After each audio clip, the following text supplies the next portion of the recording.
Hi friends and sisters. ఈరోజు నేనైతే mutton కాళ్ళతో పులుసు చేసేస్తున్నాను. వర్షాకాలం మొదలైందంటేనే ఇక జలుబు దగ్గు ఆటోమేటిక్గా స్టార్ట్ అయిపోతాయి కదా. ఇలా పులుసు చేసి పెట్టండి, జలుబు దగ్గు ఎలాంటిదైనా పారిపోవాలంతే. ముందుగా ఈ కాళ్ళని బాగా క్లీన్ చేసుకుని తర్వాత కుక్కర్లో వేసి కొంచెం వాటర్ వేసి 4-5 విజిల్స్ రానివ్వండి. తర్వాత ప్యాన్ పెట్టుకొని ఆయిల్ వేసుకొని సన్నగా కట్ చేసిన ఉల్లిపాయల్ని పచ్చిమిరపకాయల్ని కూడా వేసుకొని గోల్డెన్ కలర్ వచ్చే వరకు ఫ్రై అవ్వనివ్వండి. తర్వాత ఇందులో మసాలా కోసం ధనియాలు, జీలకర్ర, చెక్క, లవంగాలు, అల్లం, వెల్లుల్లి, మీ దగ్గర ఉంటే గసగసాలు లేకపోతే కొబ్బరి మొత్తాన్ని కలిపి ఇలా ముద్ద కింద చేసి పక్కన పెట్టేయండి.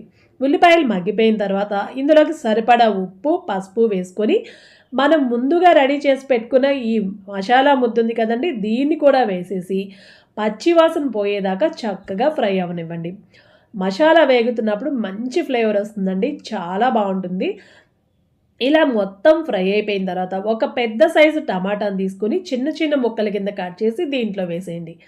టమాటా పూర్తిగా మగ్గిపోయిన తర్వాత చక్కగా మీకు సరిపడా కారాన్ని దీంట్లో వేసేసుకోండి. దీంట్లో కొంచెం కారం ఉంటేనే బాగుంటుందండి.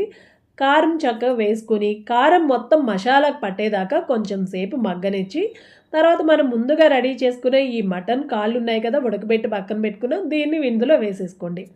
దాంట్లో కొంచెం వాటర్ ఉంది కదండి, అది కూడా కూరలోకి మొత్తం ఎగిరేదాకా ఇలా కలుపుకుంటూ ఉండండి. చక్కగా వాటర్ అంతా కూరలో ఎగిరిపోయిన తర్వాత ఇందులో కొంచెం చింతపండు రసాన్ని యాడ్ చేసేయండి. మనం ఆల్రెడీ టమాటా తీసుకున్నాం కాబట్టి ఎక్కువ చింతపండు వేయొద్దండి, కొంచెం వేసుకోండి. తర్వాత ఇందులోకి సరిపడా వాటర్ని వేసుకొని కూరని దగ్గరికి రానివ్వండి. ఇది మరీ పల్చగా ఉండకూడదు, అలా అని ఇగురులా కూడా ఉండకూడదండి. కొంచెం లైట్ చిక్కగా ఉంటే 10 నిమిషాల తర్వాత ఇంకొంచెం చిక్కబడిపోతుంది. టేస్ట్ కూడా చాలా బాగుంటుంది. ఇందులోకి ఇంకా లాస్ట్ కొత్తిమీర, పుదీనాను యాడ్ చేసుకొని స్టవ్ ఆఫ్ చేయండి. వీడియో నచ్చితే లైక్ చేయండి, అలాగే మన ఛానల్ని సపోర్ట్ చేయండి. Please subscribe my channel. Thank you.